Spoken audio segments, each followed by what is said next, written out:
வணக்கம். நான் டாக்டர் வினோதினி பிரிட்டோ, குழந்தை நல மருத்துவர், கேஎம்சி மருத்துவமனை, காரைக்குடியிலிருந்து.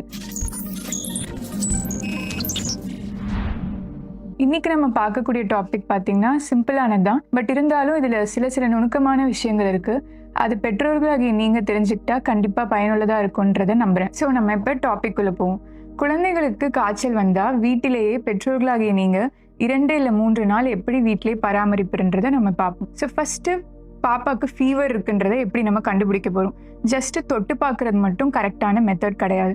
ஸோ குழந்தைகள் இருக்கிற வீட்டில் எப்பயுமே ஒரு டிஜிட்டல் தெர்மோமீட்டர் இருக்கிறது அவசியம். ஸோ 5 வயதிற்கு உட்பட்ட குழந்தைகளுக்கு அக்கல் கடியில் வைத்தும் 5 வயதிற்கு மேற்பட்ட குழந்தைங்களுக்கு நாக்கு கடியில் வச்சும் நம்ம டெம்பரேச்சர் பார்க்க போகிறோம். ஸோ 99.5 டிகிரி ஃபாரன்ஹீட்க்கு மேலே இருந்தால் மட்டுமே அது காய்ச்சல். ஓரல் டெம்பரேச்சர், அதாவது நாக்கு கடியில் வச்சு பார்க்கும்போது 100 டிகிரி ஃபாரன்ஹீட்க்கு மேலே இருந்தால் மட்டுமே அது காய்ச்சல். ஸோ இப்போ ஃபீவர்னு நம்ம கண்டுபிடிச்சிட்டோம்.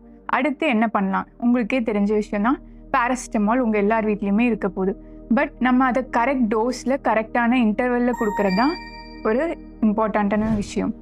ஸோ முன்னாடி நம்ம பேராசிட்டமால் குழந்தை நல மருத்துவர் கரெக்டான டோஸ் உங்கள் குழந்தைக்கு எழுதி கொடுத்துருப்பாங்க. அதை நீங்கள் இந்த டைம் அதை எடுத்து கரெக்டான டோஸில் கரெக்டான இன்டர்வெல்லில் 4 இல்லை 6 மணி நேரத்துக்கு ஒரு முறை மட்டும் கொடுத்தா போதும். ஸோ காய்ச்சல் அதிகப்படியாக இருக்குது டாக்டர், பேராசிட்டமால் தவிர வேறு என்னெல்லாம் கொடுக்கலாம் அப்படின்னு பார்த்தீங்கன்னா, மெஃபினமிக் ஆசிட், இபுப்ரோஃபன் இன்ஜெக்ஷன்ஸ், இந்த மாதிரி நிறைய ஆப்ஷன்ஸ் இருக்குது. பட் இருந்தாலும் குழந்தை நல மருத்துவரின் ஆலோசனை இல்லாமல் நீங்களே வீட்டில் கண்டிப்பாக கொடுக்க முயற்சிக்காதீங்க. டெபிட் ஸ்பாஞ்சிங்னு சொல்லக்கூடிய அந்த தண்ணியை நல்லா காட்டன் துணியில் நனைச்சி தலையிலேருந்து உள்ளங்கால் வரைக்கும் ஃபுல்லாக வைப் பண்ணி விடுங்க ஒரு 10 to 15 minutes. பட் அது குழந்தைக்கு கம்ஃபர்டபுளாக இல்லைன்னா தயவு செஞ்சு பண்ண வேண்டாம். அடுத்து பாப்பா என்ன சாப்பிட கொடுக்கலாம் அப்படின்னு பார்த்தீங்கன்னா, கண்டிப்பாக அது ஃபீவர் இருக்கும் போது கம்மியாக தான் சாப்பிட போகுது. புரதச்சத்து அதிகமாக இருக்கிற மாதிரி குழந்தைக்கு பிடித்தமான உணவு இடைவெளி விட்டு விட்டு கொஞ்சம் கொஞ்சமாக கொடுங்க, பரவாயில்ல. பட் அதிகமாக திரவ ஆகாரங்கள் ரொம்ப ரொம்ப முக்கியம். அப்போ தான் யூரின் நல்லா போவாங்க, காய்ச்சல் உங்களுக்கு சீக்கிரமாக குறையும். ஸோ அடுத்து ஃபீவரில் என்னென்ன செய்யக்கூடாதுன்றதை நம்ம முக்கியமாக பார்க்கணும். கண்டிப்பாக 2வது நாள் 3வது நாள் காய்ச்சல் அன்றைக்கே போய் நீங்களே முன்னாடி இருக்கிற ப்ரிஸ்கிரிப்ஷனை வச்சு ஆன்டிபயோட்டிக்கோ இல்லை தேவையில்லாத ரத்த டெஸ்ட்டோ நீங்கள் மருத்துவரின் ஆலோசனை இல்லாமல் கண்டிப்பாக பண்ணாதீங்க. அண்ட் குழந்தைக்கு காய்ச்சல் அதிகப்படியாக இருக்கும் போது நிறையா போர்வை போற்றி ஃபுல்லாக அதை மூடி வைக்க வேண்டாம்.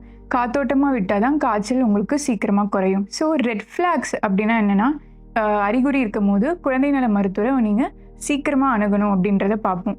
3 மாதத்திற்கு உட்பட்ட குழந்தைக்கு காய்ச்சல் வந்தாலோ, இல்லை அது நயனேன்னு அழுதுகிட்டே இருக்குது, இல்லை குழந்தை சுத்தமாக சாப்பிடவே இல்லை, வாந்தி எடுத்துக்கிட்டே இருக்குது, யூரின் கம்மியாக போகிறாங்க, இல்லை பெரிய குழந்தைங்களில் உங்களுக்கு தலைவலி ஜாஸ்தியாக இருக்குது, நெக் ஸ்டிஃப்னஸ்னு சொல்லக்கூடிய அந்த கழுத்து பகுதியில் உங்களுக்கு ஸ்டிஃபாக இருக்குது அப்படின்னு சில கம்ப்ளைண்ட்ஸ்லாம் இருந்தால் கண்டிப்பாக நீங்கள் குழந்தை நல மருத்துவரை சீக்கிரமாக அணுக வேண்டும்.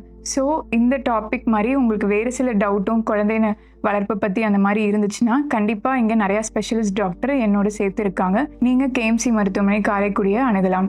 நன்றி. கேஎம்சி மருத்துவமனை காரைக்குடி, புதிய பேருந்து நிலையம் அருகில். தொடர்புக்கு 9688822044.